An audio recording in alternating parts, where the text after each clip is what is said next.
In the spring of 1943, a man was fished out of the sea off the coast of Spain. He was dressed in the uniform of a British Royal Marines officer, chained to his wrist, a briefcase. Inside, top-secret Allied battle plans that would change the course of the entire war.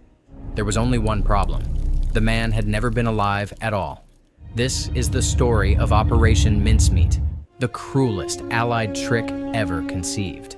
A deception so cold, so calculated, and so brilliantly executed that it may have saved over 1 million lives. By early 1943, the Allies had finally broken the back of Rommel's forces in North Africa. The Desert War was over. But the real war, the war to retake Europe, was just beginning. The next target was obvious. Sickeningly, dangerously obvious. Sicily. The island sat like a stepping stone between North Africa and mainland Italy. Every general in Berlin knew it. Hitler knew it. The entire German high command was pouring reinforcements into Sicily and the surrounding coasts. Waiting. Allied planners were staring at a nightmare. An amphibious assault on a heavily defended island against an enemy that already knew you were coming. Winston Churchill himself put it bluntly, anyone but a fool would know it's Sicily. And so the question became, how do you make the enemy look away from the obvious? Deep inside the bowels of MI5, Britain's counterintelligence service, a small, eccentric team was already working on the answer. They called themselves the 20 Committee. And they had an idea so strange, so macabre, that most people would have dismissed it as the plot of a bad spy novel.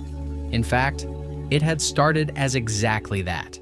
A junior intelligence officer named Ian Fleming, yes, the man who would one day create James Bond, had written a memo years earlier describing a wild hypothetical. Plant false documents on a dead body and let the enemy find them. No one took it seriously, until now. The man tasked with making this plan real was a brilliant, deeply unusual intelligence officer named Ewan Montague. His job, along with a small team of handlers, forgers, and pathologists, was to build a man from nothing. Not a spy, not an agent, a corpse. They needed a body, a real one. And through channels that history has never fully illuminated, they obtained it. A young Welshman named Glyndwr Michael, who had died of accidental poisoning. He was homeless. He had no family to ask questions. He left no one behind to grieve. In death, he would become someone else entirely. They named him Captain William Martin of the Royal Marines. And over the next weeks, they built his entire life around him. This is where Operation Mincemeat became something almost unbelievably meticulous. Montague and his team understood that German intelligence was sharp. Any planted documents would be scrutinized not just for their content, but for the human details surrounding them.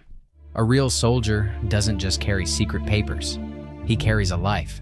So they gave Captain Martin one. They wrote him love letters, passionate, aching letters, from a fictional fiancée named Pam, signed with lipstick kisses. They tucked in a photograph of her, smiling. They gave him a bank overdraft letter, the kind of mundane financial stress that makes a man feel absolutely real. Ticket stubs from a London theater, a bill from his club, a letter from his father. Every scrap of paper in his pockets was a thread in a tapestry designed to make German analysts lean back in their chairs and think, this is a real man. But at the center of it all, chained to his wrist in a black briefcase, were the letters that mattered.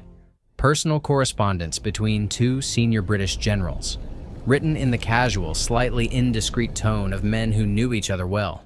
Men who, between the pleasantries, let slip something extraordinary. The real Allied invasion target wasn't Sicily at all. It was Greece and Sardinia. Sicily was a decoy, a deliberate feint to draw German attention.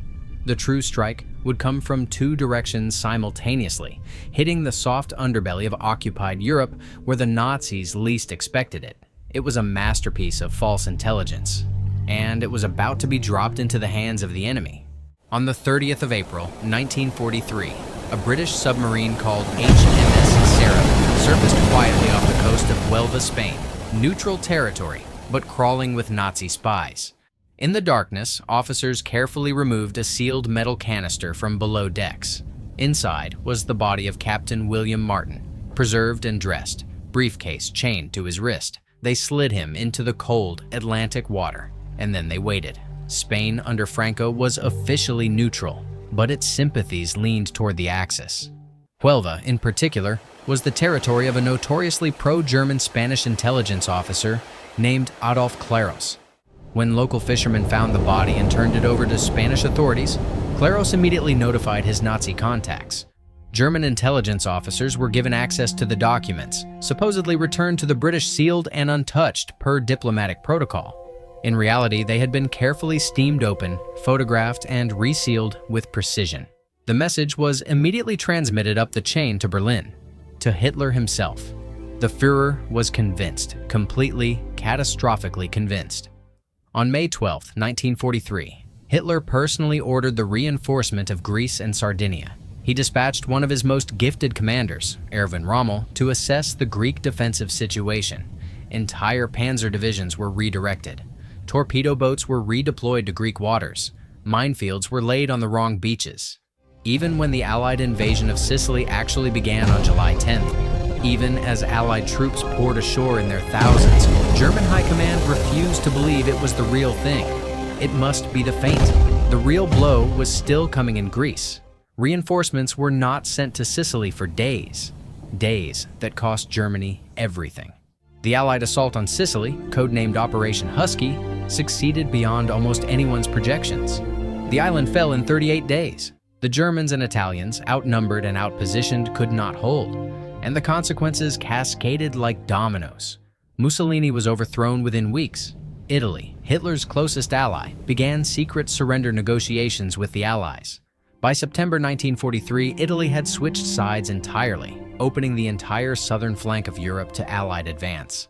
Historians have debated ever since exactly how many lives Operation Mincemeat saved.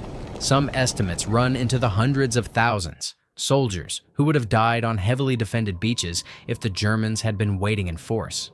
All of it traced back to one dead man in the cold water off the coast of Spain. All of it traced back to the cruelest, most brilliant trick the Allies ever played. Glyndŵr Michael, the homeless Welshman whose body became the weapon, was eventually given a proper grave in Huelva, Spain. His headstone reads, William Martin, born March 29, 1907, died April 24, 1943, beloved son of John Glyndŵr Michael and the late Antonia Martin. It is sweet and proper to die for one's country. He never chose that. He never even knew it happened. And yet his death may have done more to end the Second World War than almost any soldier who ever fired a shot. If you want to know more about the secret intelligence operations that shaped World War II, operations more bizarre, more cold-blooded, and more consequential than most people ever learn, subscribe.